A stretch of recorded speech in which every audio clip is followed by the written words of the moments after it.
오늘 허락하신 말씀은 마태복음 14장 22절부터 33절 말씀입니다.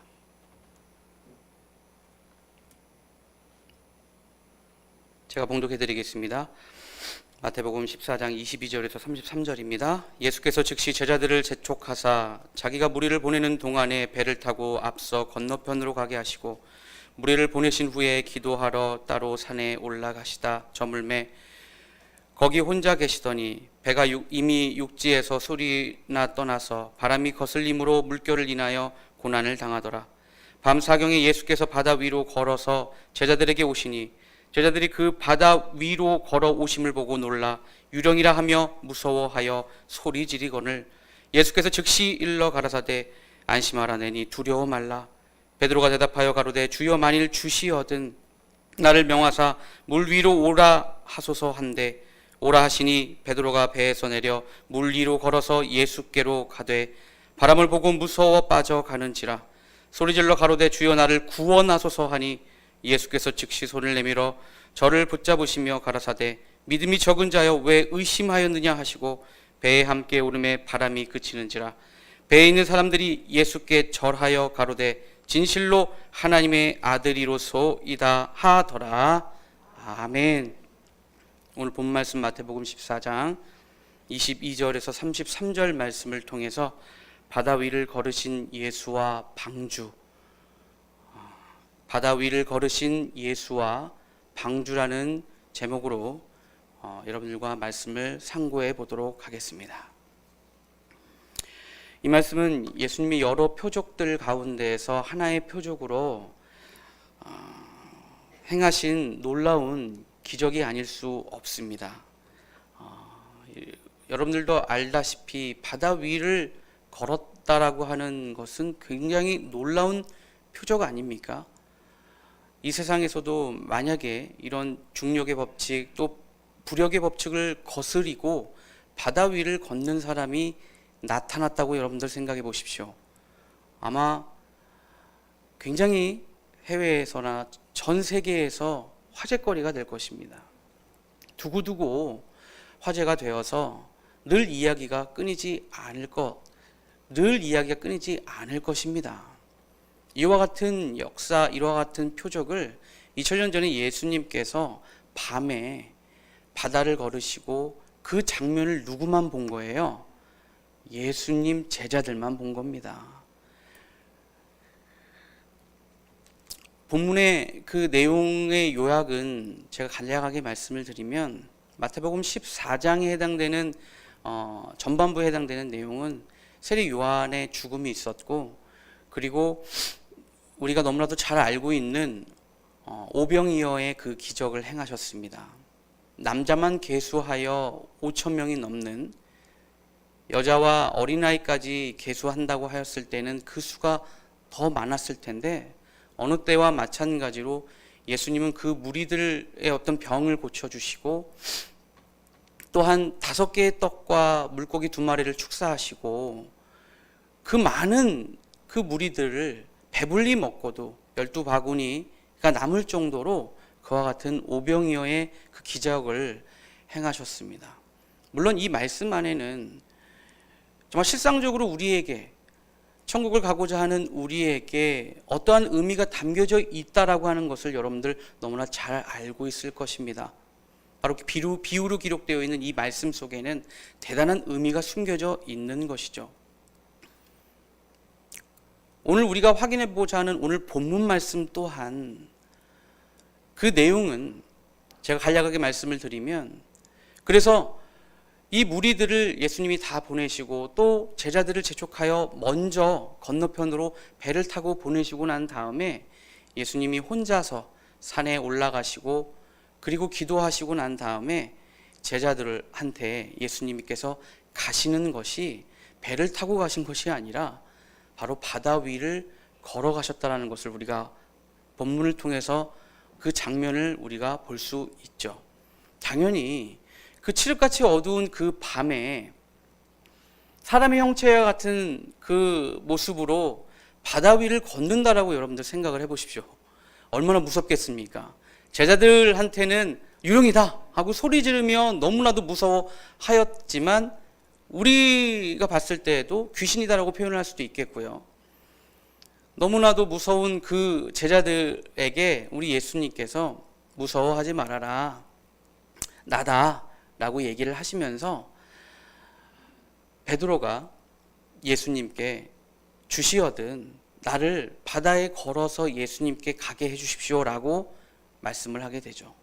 그랬더니 이 예수님께서는 그래 와라 라고 하였을 때 베드로가 배에서 바다에 이제 걸음을 내딛고 예수님을 향하여 걸어가기 시작합니다. 그런데 무엇을 보고 바다에 빠졌다고 기록이 되어 있어요? 바람을 보고 무서워 빠져가는 그 베드로를 향해서 예수님이 손으로 붙잡아 주시고 왜 의심을 하였느냐? 라는 책망과 함께 배에 같이 오르시고 바람을 통해서 일어난 그 물결로 고난받고 있었던 그 배가 예수님이 타자마자 모든 것이 고요해지고 종료되었다라고 하는 그 내용을 통하여서 우리가 알 수 있는 것은 역시 예수님은 하나님의 아들이시기 때문에 바다 위를 걸을 수 있었구나. 이런 중력과 이런 부력을 무시하고 그렇게 할 수 있었구나라는 것을 우리가 또한 알 수도 있고, 또 베드로의 어떤 믿음적인 부분에서 우리가 봤을 때 왜 자신의 선생인 예수가 있었는데도 불구하고 의심하여서 바다에 빠졌느냐는 것입니다. 의심하지 말고 굳세게 예수님을 믿어서 그 믿음을 굳건히 해야 된다라고 하는 오늘 본문 말씀을 통해서 우리에게 주는 그 의미라고 이야기할 수 있지만, 이 본문의 의미에는 그거 말고도 너무나도 소중하고 너무나도 중요한 그 의미가 담겨져 있다는 것을 여러분들 너무나 잘 아실 겁니다. 바로 지금 이 시대에 우리에게, 천국을 가고자 하는 우리에게 어떠한 마음가짐과 어떠한 자격으로, 어떠한 신앙의 상태로 우리가 천국을 갈 수 있는지에 대해서 오늘 이 본문 말씀에 숨은 의미가 담겨져 있다는 사실을 깨우침 받기를 원합니다. 예수님께서는 마태복음 13장 34절 말씀에 예수께서 우리에게 모든 것을 비유로 말씀하시고 비유가 아니면 아무것도 말씀하지 아니하셨다고 했어요. 성경의 90% 이상이 다 비유로 기록되었다고 해도 과언이 아닐 것인데, 오죽하면 예수님이 천국에 대해서 설명하기를 무엇으로 설명을 했어요? 비유로 설명을 했지 않습니까? 그 비유로 설명한 그 내용만 하더라도 우리가 쉬어봐도 한 12가지가 됩니다. 겨자씨를 비유한 천국, 신랑을 맞으러 나간 열처녀의 비유, 누룩을 비유한 천국 등등등, 이와 같이 다 이 천국에 대한 설명을 하시는 데에 있어서 무엇으로 설명하셨다? 비유로 설명하셨다는 거예요. 그래서 무리에게 비유가 아니면 아무것도 말씀하지 아니하셨다라고 하는 그 이유가 있는 것입니다.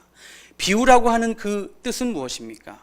실상을 설명하기 위해서 가장 가까운 예를 들어서 설명한 것이 비유지 않습니까? 그래서 제자들도 그것이 늘 궁금했던 모양입니다. 마태복음 13장 10절에서 11절 말씀을 보시면 제자들이 예수께 나아가 가로되 어찌하여 저희들에게, 저 무리들에게 왜 비유로 말씀하십니까? 하였더니 11절에 천국의 비밀을 아는 것이 너희에게는 허락되었으나 저희에게는 아니 되었나니 라고 하심으로써 이처럼 천국이 허락된 자와 천국이 허락되지 않은 자의 그 차이가 바로 비유와 그 실상에 있다는 것을 알 수가 있습니다. 또한 마가복음 4장 33절에서 34절 말씀해 보시면은 예수께서 이러한 많은 비유로 저희가 알아들을 수 있는 대로 말씀을 가르치시되 비유가 아니면 말씀하지 아니하시고 다만 혼자 계실 때 그 제자들에게 무엇을 하셨다? 모든 것을 해석해 주셨다는 겁니다. 이 모든 것을 해석된 이 내용 자체가 비유가 아니라 실상의 말씀이요, 이 실상의 말씀은 결국엔 천국이 허락된 자들이 들을 수 있는 하나님의 말씀이라는 사실을 깨우침 받기를 원합니다.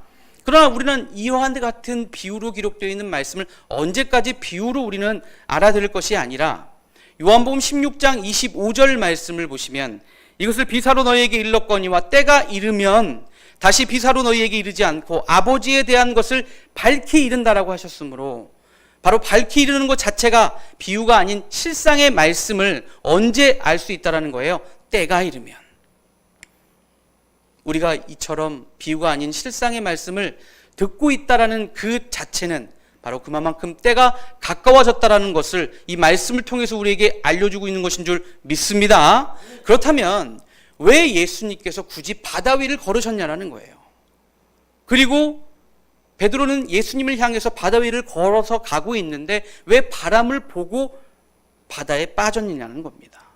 바다가 의미하는 그 상징하는 바가 무엇인지를 말씀을 통해서 확인함으로 말미암아 우리가 천국에 향하여 달려가는 데에 경계해야 될 것은 무엇인지, 그래서 온전히 천국에 들어가시는 저와 여러분 되시길 간절히 원합니다. 자, 먼저 바다는 무엇인지 에스겔서 32장 2절 말씀을 보시겠습니다. 에스겔서 32장 2절입니다. 인자여 너는 애굽왕 바로에 대하여, 이 바로, 애굽왕 바로를 뭘로 비유하고 있냐면 바로 실상은 바다 가운데 큰 악어라라고 표현하고 있다는 거예요. 애굽왕 바로는 땅에 거하던 자였지 않습니까? 땅에서 살고 있는 자였지 않습니까? 근데 실상은 바다 가운데 큰 악어라고 비유해서 설명하고 있는 걸 보니까 바로 이 세상은 바다로 비유해서 설명하고 있다는 것을 깨우침 받기를 원합니다. 그러면 바다가 상징하는 것은 바로 이 세상을 가리켜서 말씀하고 있는 것입니다. 또한 하박국 1장 14절 말씀을 보시면 주께서 어찌하여 사람으로 바다에 어족 같게 하시며 라고 하심으로 사람을 어족으로, 사람으로 물고기, 사람을 고기로 이렇게 표현하고 있다는 것을 알 수가 있습니다. 그러면 이 세상에 살고 있는 모든 사람, 바로 이 세상을 가리켜 바다로 말씀하고 있는 것인 줄 믿습니다. 그러므로 예수님께서 바다 위를 걸으신 그 의미는 무엇입니까? 요한복음 3장 13절 말씀을 보시면 하늘에서 내려온 자 곧 인자 외에는 하늘에 올라간 자가 없다라고 했습니다. 예수님이 지금 예수님이 하늘에서 내려오셨나요? 이 의미는 무엇인가요? 예수님은 마국간 말구유에서 탄생하셨습니다. 근데 하늘에서 예수님께서 내려오셨다라고 말씀하고 있는 그 의미는 요한복음 8장 23절 말씀을 보시면 예수께서 가라사대 때 너희는 아래서 났고 나는 위에서 났으며 너희는 이 세상에 속하였고 나는 이 세상에 속하지 아니하였다 라고 하심으로써 하늘에서 위에서 난 자는 세상에 속하지 아니하였고 또 아래서 나는 자는 바로 세상에 속하였다라는 것을 통하여 예수님이 바다 위를 걸으셨다라고 하는 것은 세상에 속하지 아니하였다라는 모습을 친히 몸소 우리에게 보여주고 있다는 사실을 깨우침 받기를 원합니다. 그러므로 이 시대에 살고 있는 우리에게도 예수님인 이처럼 하늘에서 나신 분으로, 하늘에 속하신 분으로 땅에 속하신 바로 이 세상을 비유한 바다에 빠지지 아니하고 바다 위를 걸으셨다라고 하는 것을 우리에게 보여주고 있는 말씀인 거예요. 베드로에게도 요구한 부분이 무엇입니까? 예수님을 의심하지 말고 바다에 빠지지 말았어야 하는데, 그래서 네가 나한테 왔어야 하는데 바람을 보고 의심하였다라는 것입니다. 이처럼 바다에 빠진다라고 하는 것, 바로 바다를 세상으로 상징하였으므로 세상에 속하지 말라라고 하는 그 의미가 오늘 본문 말씀에 담겨져 있는 줄 믿습니다. 그러면 바다는 이와 같이 세상을 상징하였다면 바람은 무엇인지를 우리가 말씀을 통하여 확인해 보도록 하겠습니다. 이 바다의 권세는 무엇이라고 얘기할 수 있을까요? 그 풍랑 또는 물결로 인한 바람이 불어서 물결을 일으키고 또 그것이 결국에는 큰 파도가 되지 않습니까? 바다의 권세는 파도라고 이야기할 수 있겠습니다. 비유로 하자면. 그런데 이 바람이 무엇인지를 보니까 예레미야 5장 13절 말씀에 선지자들은 바람이라. 선지자들은 바람인데 그 뒤에 말씀을 보시면 말씀이 그들의 속에 있지 아니한즉, 말씀이 그 속에 있지 아니하는 그 선지자는 무슨 선지자입니까? 거짓 선지자죠.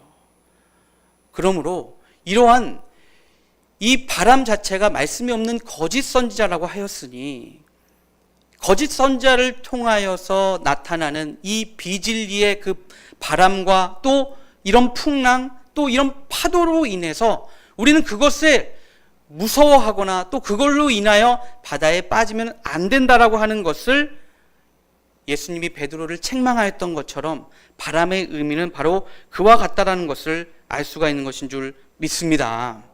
그러므로 실상적으로 이 바다에 빠지지 말라고 하는 그 이유에 대해서 우리에게 말씀해 주고 있는데, 그러면 성경에는 바다에 무엇이 있길래, 바다는 세상을 상징한다는 걸 우리에게 말씀해 주고 있는데 바다에 무엇이 있길래 세상에, 바다로 상징한 세상에 속해서는 안 된다라고 우리에게 말씀하고 있는 것인지를 확인해 보도록 하겠습니다.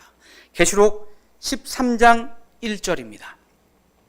내가 보니 바다에서 한 짐승이 나오는데 뿔이 10이요 머리가 7이라. 어디에서 나온대요? 7머리 10뿔 짐승이 어디에서 나온대요?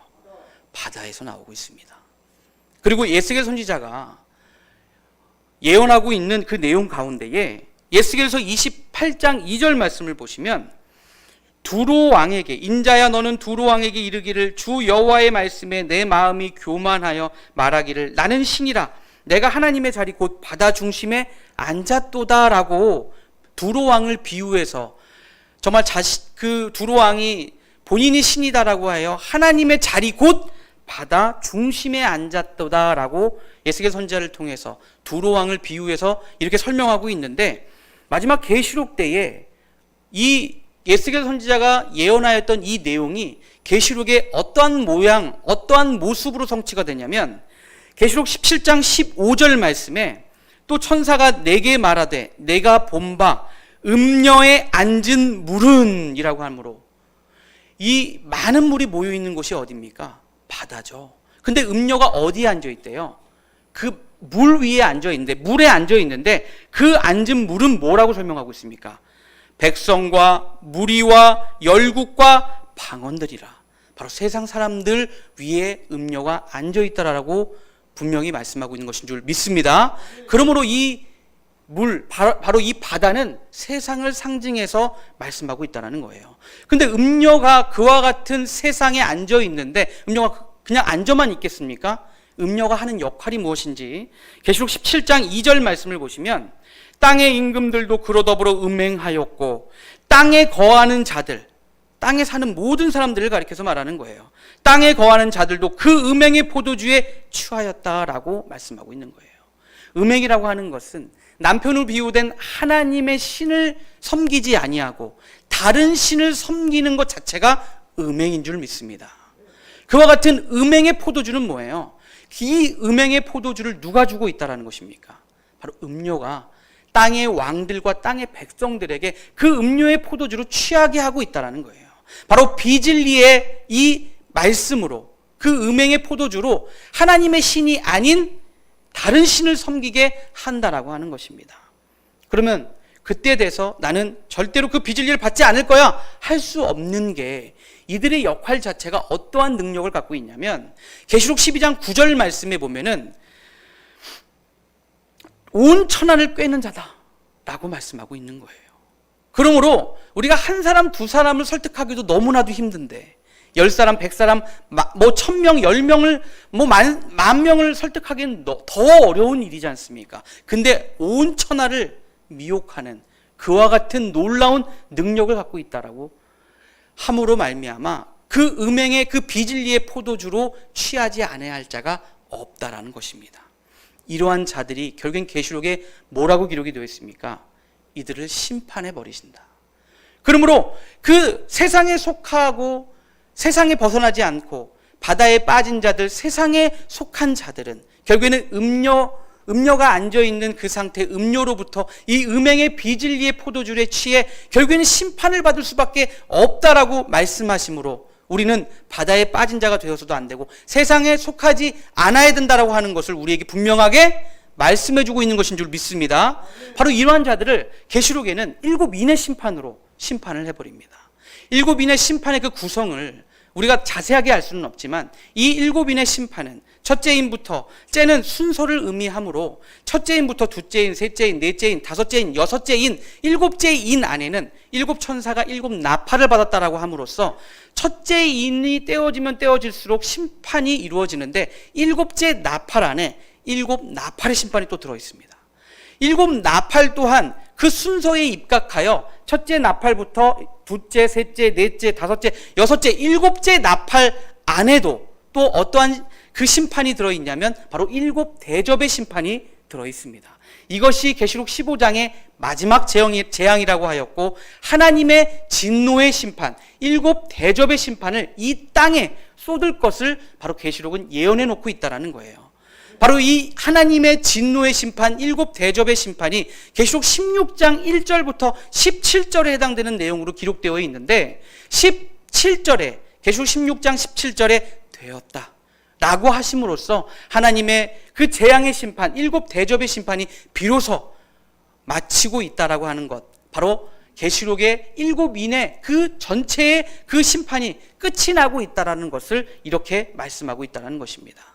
그래서 용, 뱀, 마귀, 사단이 계시록 20장 2절 말씀에 용을 잡으니 곧 옛 뱀이요 마귀요 사단이라고 하는 이러한 자들을 바로 일곱인의 심판을 통해서 하나님께서 심판하실 것을 작정하고 있으므로 계시록 16장 17절 말씀을 통하여서 일곱 대접의 심판을 계시록 17장은 음녀의 심판으로 표현하고 있고, 계시록 18장은 바로 바벨론 심판으로 이렇게 표현해서 하나님의 그 진노의 일곱 대접의 심판을 재차 음녀의 심판, 바벨론의 심판으로 강조해서 설명해 주고 있다는 것입니다.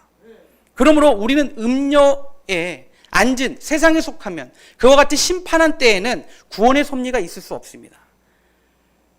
구원의 섭리가 없기 때문에 심판의 때에 여전히 마찬가지로 세상에 속해 있다면 우리는 이와 같은 일곱인의 그 심판에 속해 있어서 심판을 받을 수가 없다는 것입니다. 그러나 계시록의 그 목적 자체는 심판의 목적이 아니죠. 계시록의 목적은 바로 우리에게 구원을 시켜주고자 하는, 심판받지 않게끔 하는 것이 바로 계시록의 목적인 줄 믿습니다. 그러므로 계시록 1장 3절 말씀을 보시면 이 예언의 말씀을 읽는 자와 듣는 자들과 그 가운데 기록한 것을 지키는 자들이 복이 있다라고 말씀하시므로, 이 예언의 말씀을 누군가는 알려줘야 되고 그것을 우리가 듣고 그것을 알았을 때에 지킬 수 있는 것 아니겠습니까? 그러므로 심판이 이르기 전에, 계시록의 일곱인의 심판이 시작되기 전에 우리는 이 계시록의 말씀을 온전히 지켜서 세상에서 벗어난, 바다에 빠지지 아니하고 세상에 속하지 아니한 자들로 온전히 나타남 받음으로 말미암아 우리는 구원의 축복을 받아야 될 것인 줄 믿습니다. 그러므로 계시록 14장 6절에는 이러한 말씀이 예언되어 있습니다. 계시록 14장 6절입니다. 또 보니 다른 천사가 공중에 날아가는데 땅에 거하는 자들 곧 여러 나라와 족속과 방언과 백성에게 전할 영원한 복음을 가졌더라. 전할 영원한 복음이라고 하는 걸 보니까 오늘날 이 계시록은 정말 금기시 되어 있는, 또는 알 수 없는 두려운 말씀으로 여전히 치부되고 있지 않습니까? 이 말씀을 함부로 풀어서는 안 된다라는 그런 인식들이 아직도 팽배해 있습니다. 그러나 전할 영원한 복음이라고 하였으니까 날아가는 그 천사가 가지고 있는 이 복음 자체는 바로 전할 수 있는 영원한 복음이라고 얘기하고 있는 거예요. 바로 이 계시록의 말씀, 계시록의 이 작은 책, 이것이 계시록 5장 1절에 하나님의 오른손에 있었습니다. 보좌에 앉으신 이의 오른손에 정말 책이 있으니 안팎으로 썼고 일곱인으로 봉하였던 이 책을 감히 누가 취할 수 있느냐 봤더니 계시록 5장 7절 말씀에 어린 양 되신 예수님께서 그 책을 취하시게 되죠. 하나님 보좌에 앉으신 하나님의 오른손에 안팎으로 썼고 일곱인으로 봉하여진 이 책을 어린 양 되신 예수님께서 취하게 되고, 이 책이 어떠한 상태로, 예수님 손에 어떠한 상태로 나타나느냐면 계시록 10장 1절에서 2절 말씀을 보면 힘센 다른 천사로 비유된 예수님 손에 바로 계시록 10장 2절에 펴놓인 작은 책으로 그와 같은 상태로 예수님 손에 펴져 있다는 것을 알 수가 있습니다. 펴놓았다는 것은 의미가 무엇인가요? 예를 들어서 영어를 알지 못하는, 영어 알파벳조차도 읽지 못하는 사람이 서점에서 책을 구매했습니다. 그런데 물리적으로는 책을 폈어요. 그러면 알파벳도 읽지 못하는, 영어에 대해서 뜻도 아무것도 모르는 사람이 영어책을 하나 사서 책을 핀들 그걸 폈다라고 이야기할 수 있습니까? 폈다라고 이야기할 수 없는 것입니다. 예수님께서 하나님께 취하여 그 책을 폈다라고 하는 것은 누구나 봐도 알 수 있게끔 해석해 놓았다라는 그 의미인 줄 믿습니다. 이와 같은 펴놓인 작은 책이라고 하는 그 작다라고 하는 의미는 너무나도 쉽게 해석해 놓았기 때문에 심리적으로 봤을 때 우리가 생각했을 땐 너무나도 작은 책이 되어버린 거예요. 계시록을 알지 못하였을 때는 심리적으로 얼마나 거대한 책입니까? 그것에 대해서 해석해 놓은 주석책만 하더라도 이 세상에 너무나도 많지 않습니까? 그러나 해석해 놓은 그 실상의 계시록의 말씀을 해석해 놓았으니 그것이 너무나 작아서 사도 요한에게 예수님께서 힘센 다른 천사로 비유된 예수님께서 받아 먹으라. 그리고 많은 백성과 나라와 방언과 임금들에게 다시 예언해 주어라 라고 말씀하고 있는 것입니다. 그래서 그 작은 책을 삼킨 그 사도 요한이 많은 백성과 나라와 족속에게 예언을 하였나요? 다시 예언되어졌습니까? 2000년 전에 다시 예언되어지지 않았죠. 그런 일이 없었습니다. 사도 요한에게는. 여기서 분명한 건 무엇이냐면 성경이 기록되어 있는 원리 중에 하나가 무엇입니까? 호세아서 12장 10절 말씀에 선지자를 빙자하여 비유로 베풀었다라고 하시므로 종말에 이와 같이 사도 요한과 같은 그와 같이 작은 책을 받아먹고 많은 백성과 나라와 족속에게 다시 예언되는 그 역사가 있을 것을 우리에게 말씀하고 있는 것인 줄 믿습니다. 사도 요한 때에는 그러한 일이 없었습니다. 많은 백성과 이 세상에게 이 계시록을 해석해서 알려준 역사가 없었습니다. 그러나 이 계시록의 말씀을 우리에게 알려주는 역사가 종말에 있지 아니한다면 일곱인의 심판을 받을 수밖에 없습니다. 너무나 불공평하지 않습니까? 그러므로 계시록 1장 3절 말씀에 이 예언의 말씀을 읽는 자와 듣는 자들과 그 가운데 기록한 것을 지킨 자들이 복이 있다라고 하는 이 기록된 하나님의 그 말씀, 예수 그리스도의 이 계시를 우리는 듣고 알 수 있게끔 해 주어야 된다라는 것입니다. 바로 이와 같은 이 시대에 이와 같은 계시록의 말씀을 우리가 듣고 있는 것인 줄 믿습니다. 그러므로 이 첫째 천사가 첫째라고 표현되어 있지는 않지만 계시록 14장 6절에 공중에 날아가는 이 천사가 영원한 복음을 가졌는데 그것을 통하여 하나님을 너희들이 경배해야 된다. 이 영원한 복음을 받아들여서 너희들은 경배를 해야 된다. 왜? 심판의 때가 이르렀기 때문에. 심판의 때가 이르렀을 때에는 얼마나 급작스럽게 진행이 됩니까? 노아와 롯 때에 심판이 이르렀을 때의 공통점은 무엇인가요? 바로 인자의 때, 인자로 비유된 예수님의 때와 같다라고 말씀하고 있지 않습니까? 근데 노아 때에는 심판 때에 7일 전에 알려주셨죠. 또 노세 때에는 동틀 때 알려주셨습니다. 이처럼 심판의 때는 이렇게 긴박하게 알려주신다라는 겁니다. 그러기 전에 우리는 이 영원한 복음을 받아들여서 우리를 창조하신 하나님께 영광과 경배를 돌려야 된다라고 말씀하고 있는 거예요. 그것을 이 땅에 있는 자들에게 이 날아가는 천사가 말씀하고 있는 거예요. 경고해주고 있는 거예요. 그리고 계시록 14장 7절 말씀, 8절 말씀을 통하여서 보시면 또 다른 천사 곧 둘째가 그 뒤를 따라 말하되 무너졌도다 무너졌도다 큰 성 바벨론이여 모든 나라를 그 음행으로 인하여 진노의 포도주로 먹이던 자로다 라고 하므로 이 바벨론은 결국에는 또 음녀가 음행의 포도주로 비진리의 포도주로 먹이는 그 음녀나 바벨론과 똑같은 의미지 않습니까? 결국에는 무너지니까 바벨론에서 나와야 한다. 즉 세상에서 속하면 안 된다. 바다에 빠져 있으면 안 된다. 왜? 거기는 무너지기 때문에. 무너질 것을, 심판하실 것을 작정해 놓고 있기 때문에 빨리 나와야 한다라고 둘째 천사가 곧이어 날아가면서 경고해 주고 있는 거예요. 또한 셋째 천사는 계시록 14장 9절에서 11절 말씀에 또 다른 천사 곧 셋째가 그 뒤를 따라 큰 음성으로 가로되 만일 누구든지 짐승과 그의 우상에게 경배하고 이마에나 손에 표를 받으면 그도 하나님의 진노의 포도주를 마시리니 그 진노의 잔에 섞인 것이 없이 부은 포도주라. 거룩한 천사들 앞과 어린 양 앞에서 불과 유황으로 고난을 받으리니 그 고난의 연기가 세세토록 올라간다. 즉 짐승과 우상에게 그 손에 이마에 표를 받으면 어떻게 된대요? 이와 같은 심판을 받게 된다라고 함으로써 계시록 14장 6절에서 11절에 해당되는 이 말씀을 통하여 날아가는 이 세 천사를 통하여 지금 심판이 이르기 이전에 땅에 거하는 우리들에게 영원한 복음을 받아야지. 그렇지 않으면 바벨론에 속하게 되고 음녀의 음행의 포도주에 취할 수밖에 없고 결국에는 그렇게 해서 그 이마에 손에 표를 받게 됨으로 말미암아 어떻게 된대요? 불과 유황 불못의 심판을 받게 된다라고 하는 것, 그와 같은 것을 우리에게 말씀해 주고 있는 것인 줄 믿습니다. 그러므로 오늘 본문 말씀에 마태복음 14장 30절에서 31절 말씀에 예수님 저를 오게 바다, 예수님을 향하여 저도 바다를 걸어서 오게 하십시오 라고 했을 때 예수님이 베드로가 예수님을 향해서 걷지 않습니까? 그런데 바람을 보고 바다에 빠질 때에 예수님께서 어떻게 하셨나요? 31절에 예수께서 즉시 손을 내밀어 베드로를 구원해 주고 있다는 것입니다. 우린 이와 같이 이 바다의 의미, 바다를 단지 예수님께서 걸으신 것이 아닙니다. 우리에게 그와 같은, 예수님은 하나님의 아들이기 때문에 이와 같이 가능하다는 그 능력, 초월하시는 그 능력을 우리에게 단지 보여주시기 위해서 이와 같은 표적을 보여주신 게 아닙니다. 천국을 향하여 나아가는 우리가 바다, 세상을 상징하였으므로 세상에 속하면 이와 같이 심판을 받는다라고 하는 그 엄청난 이 비밀을 우리에게 알려주고 있다는 겁니다. 우리는 베드로와 같이 의심해서는 안 됩니다. 그러면 바다에 빠질 수밖에 없습니다. 야고보서 1장 6절에서 8절 말씀을 보면 오직 믿음으로 구하고 조금도 의심하지 말라.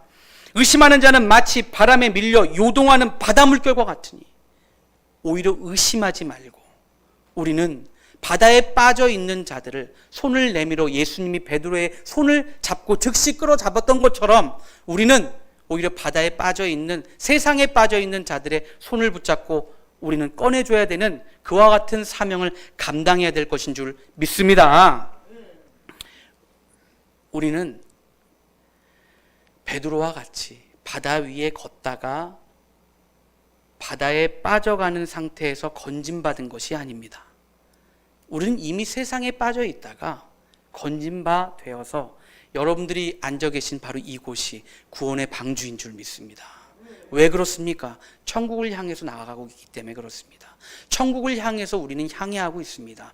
이 거대한, 큰 섭리적으로 봤을 때는 우리가 타고 있는 이 방주는 거대한 군함과 같아서 어떠한 풍랑과 바람으로 인하여도 이 군함은 요동하지 않습니다.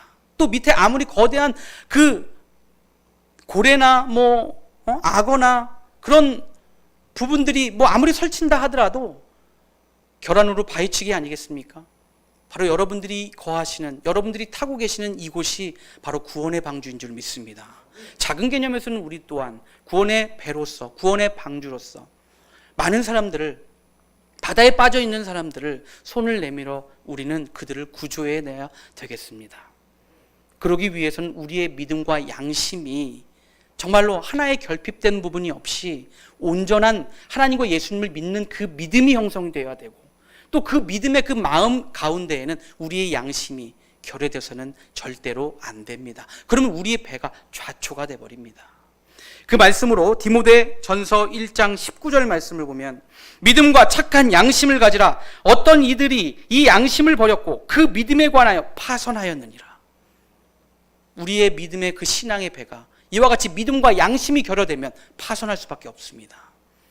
우리의 그 배에 조그마한 바늘만한 그 구멍이 뚫려서 그것이 뚫린 것조차도 보이지 않는데 거기에서 물이 조금씩 새어나온다고 생각을 해보십시오. 그렇다면 배가 너무나도 자연스럽게 물이 참으로써 가라앉아 버리게 되겠죠. 양심이라고 하는 그 의미는 어질 양 마음심, 정말 어진 마음은 너그럽고 착한 마음입니다. 이 너그럽고 착한 마음은 바로 하나님과 예수님의 마음이겠죠. 이와 같은 마음으로 하나님과 예수님을 온전히 믿을 때에 그 믿음의 배는 결코 파손되지 않는다라는 것을 깨우침 받기를 원합니다. 천국을 향해서 나아가는 그 구원의 방주가 정말 그 칠흑같이 어두운 이 세상 바다에 그 불을 밝혀주는 그 등불을 우리가 계속해서 유지하기 위해서는 어떻게 해야 되겠습니까? 바로 이 등불을 계속 유지하기 위해서는 말씀의 기름이 있어야 될 줄 믿습니다. 천국을 신랑을 맞으러 나간 열처녀로 비유하셨던 것처럼 슬기로운 처녀와 또 미련한 처녀, 무엇이 차이가 있었습니까? 슬기로운 처녀는 마태복음 25장에 해당되는 내용이지 않습니까? 슬기로운 다섯 처녀는 바로 기름 그릇, 기름통과 등과 함께 가지고 나갔습니다. 또 미련한 처녀는 등만 가지고 나갔습니다.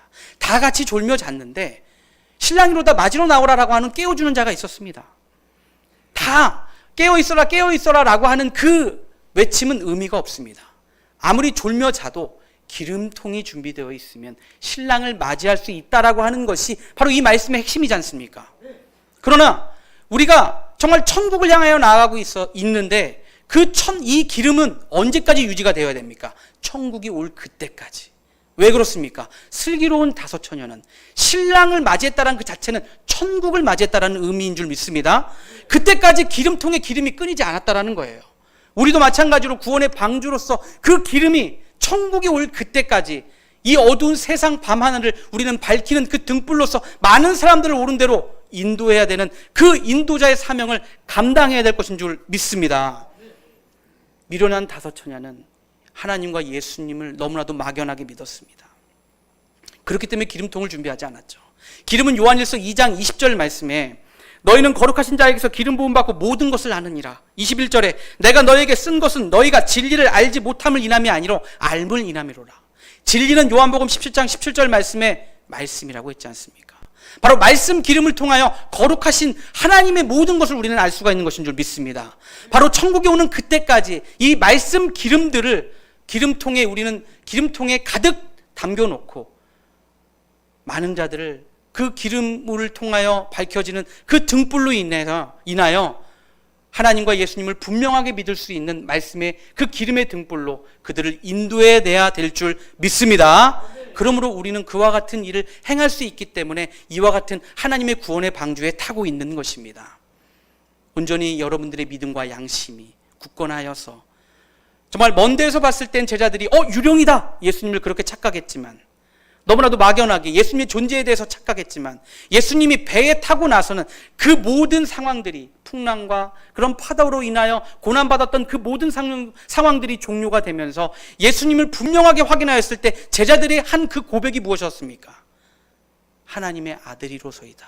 우리는 예수님이 왜 하나님의 아들이라는 사실을 우리는 분명하게 확실하게 깨우침 받고 있는 것인 줄 믿습니다. 그러한 확실한 기름을 가지고 있는 그 등불로서 많은 자들을 옳은 대로 인도하는 저와 여러분 되시길 간절히 바라면서 말씀 마치겠습니다.